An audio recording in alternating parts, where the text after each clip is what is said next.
खौलासी साहब हमारे साथ मौजूद थे। उन्होंने कैटेगोरिकली डिनाई किया है कि इसहाक डार साहब को सोचा जा रहा है कि उन्हें निगरान वज़ीर आज़म बनाया जाए। वो ये भी कह रहे हैं कि जी जो होगा इत्तेहादियों के साथ मिलकर आगे बढ़ा जाएगा, कोई ऐसा नहीं होगा कि जिसकी वजह से इलेक्शन कंट्रोवर्शियल हो जाए, कि हमारी पार्टी का या किसी और जमात का कोई सीनियर रहनुमा हो या क़यादत के करीब शख्स हो।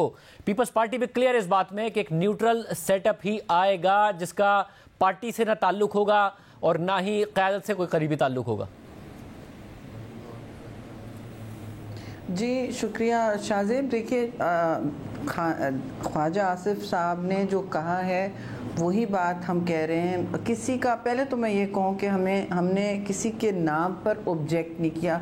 कल से ख़बर चली हुई थी, गर्म थी कि शाम तक मुस्तनद ज़राए से कि पीपल्स पार्टी ने नाम अग्री कर लिए हैं कुछ नून लीग के साथ। पहले तो ऐसा नहीं हुआ था ना। और जहाँ डार साहब की बात आई, देखिए वो अभी मैं उनकी इकोनॉमिक कोऑर्डिनेशन कमेटी से उठ के आई हूँ। उनकी क़यादत में हमारा बहुत पुराना वर्किंग रिश्ता है। ये इसमें दरार डालने की जो कोशिश की जा रही है अजीबो गरीब सी, अभी किसी चैनल ने कहा कोई दरार नहीं है, we are working together all of us, हम सब एक साथ काम कर रहे हैं। लेकिन बात सिंपल सी है जी, हमने कहा है दो चीज़ें कि हमसे कोई नाम इस तरह का शेयर नहीं किया गया, तो क़यास की बुनियाद पर मेहरबानी करें, ना कहें कि पीपल्स पार्टी ने पता नहीं कितने कितने नामों पर हामी भर ली है या कितने नाम फ्लोट किए हैं। ऐसा कुछ नहीं हुआ है। कमेटी बना दी गई है, उनकी मशावरत से होते होते और सब इसमें और भी कोalition मेंबर्स हैं, होते होते बात ऊपर तक क़यादत जाएगी, वो तय करेंगे, फिर वो अपोजिशन मेंबर के पास जाएगी।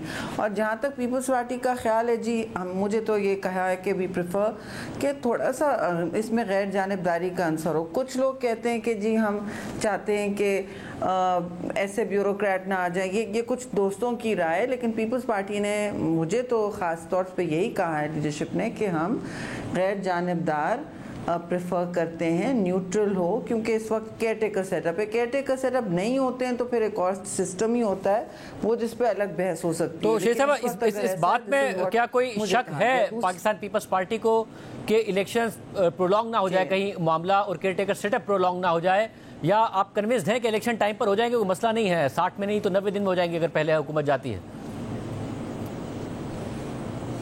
जी देखिए 60 से 90 दिन तो आइन की एक टाइम में ही है ना, वो मुक़द्दस किया गया है और उसके मुताबिक होगा, जमहूरी और आइनी क़दरों के मुताबिक।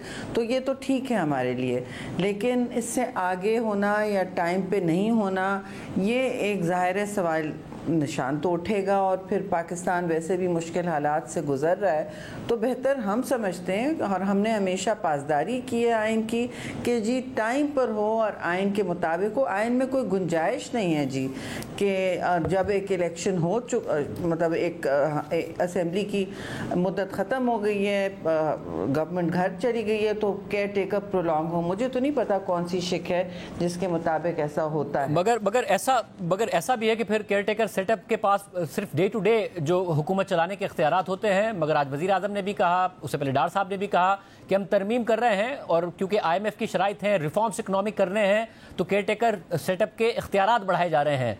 मतलब अगर इतनी ज़्यादा ज़रूरत है तो इससे बेहतर नहीं है कि फिर 60 दिन के अंदर इंतखाबात हो, असम्बलियाँ अपना टर्म पूरा करें, फिर आगे बढ़ा जाए? क्यों इख्तियारात दे रहे हैं?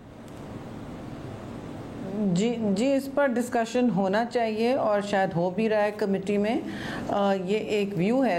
एक व्यू ये है कि 3-3 महीने हुकूमतें ऑलमोस्ट मुअत्तल रहती हैं, और बांग्लादेश ने, आपको याद है, हमारी तरह केयर टेकर गवर्नमेंट्स का सेटअप किया था। ये मार्शल लॉ के लंबे तवील अरसों में ये एक बात की कि केयर टेकर हो कि वही हुकूमतें जो 11-11 साल से गैर आइनी तौर पर बैठी हुई हैं, वो ना एक आप पर हुक्मरानी फरमाएँ और फिर और आलूदा करें इलेक्शन के माहौल को, और मतलब लेवल प्लेइंग फील्ड ना हो, राह हमवार ना, इस तरह से। तो अब जो सूरत हाल है, पिछला तो मेरा ये जब मुझे याद है मैं एम्बेसडर थी, तो उस वक्त 3 महीने जो थे उसमें हर काम मुअत्तल हुआ था इंटरनेशनली। तो एक ये है इशू, ये इंटरनेशनली हर काम मुअत्तल ज़रूर हुआ होता है, लेकिन हम देख सकते हैं इस वक्त, क्योंकि आप लंबे चौड़े चेंजेस हों तो 10,000 सवाल उठते हैं। बट डेफिनेटली ऐसा तो नहीं होना चाहिए कि हम तो नहीं प्रपोज कर रहे हैं कि जी इलेक्शन में डिले हो या कोई ऐसी लंबी चौड़ी ऐसा। वैसे फिर क्या आपकी भी फिर ये राय नहीं होगी कि अगर इकोनॉमिक रिफॉर्म्स और IMF प्रोग्राम की कंटिन्यूटी बहुत ज़्यादा अहम है तो बेहतर है कि 60 दिन में इलेक्शन हो जाए, हुकूमत अपना वक्त पूरा कर ले, रिफॉर्म करने की जरूरत पड़ रही हो और एक इलेक्शन एक्ट में तरमीम करने की जरूरत पड़ रही हो, ये जरूरी नहीं है। नहीं, 3 महीने या 2 महीने तो नहीं होगी ना गवर्नमेंट कोई, तो केयरटेकर गवर्नमेंट्स को कोई इख्तियार नहीं होंगे, ना उनको कोई सीरियसली लेता है जी। इस वजह से कोई उनको सीरियसली नहीं लेता, कोई बातचीत नहीं आगे बढ़ती, कोई कॉन्ट्रैक्चुअल आपका माहौल नहीं बन पाता और हर चीज़ मुअत्तल हो जाती है।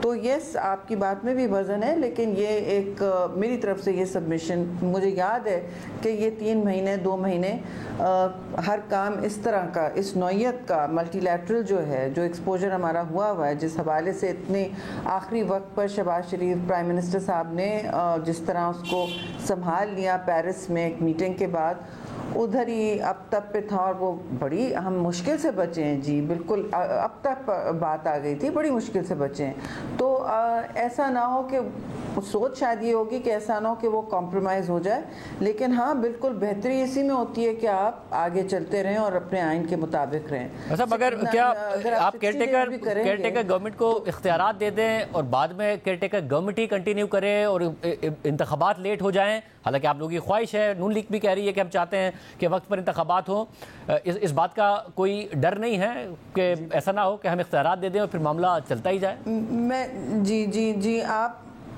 बिल्कुल, ये बात ज़रूर मेरे ख्याल में कमेटी में ज़ेर बहस आनी चाहिए और ये भी बात तय करनी। देखिए, हाथ में तो आप ही के हैं ना, आपने केयर टेकर्स को बनाना है, आपने फिर बड़ी जमातें हैं, इलेक्शन में जाना है, सब चाहेंगे कि इलेक्शन टाइम पर हो। और अगर ये हम बात सब के सब कह दें तो फिर हम भी तो जवाब दें हैं आपके सामने, आप ही हमसे ये सवाल पूछेंगे ऊंची आवाज़ में कि आपने तो कहा था इलेक्शन टाइम पे होना चाहिए, अब आप क्यों कह रहे हैं कि नहीं हो। ये भी तो मैं समझती हूँ हम सब अगर कह दें और बार बार इस बात पर कायम रहें तो बेहतरी होगी मुल्क के लिए।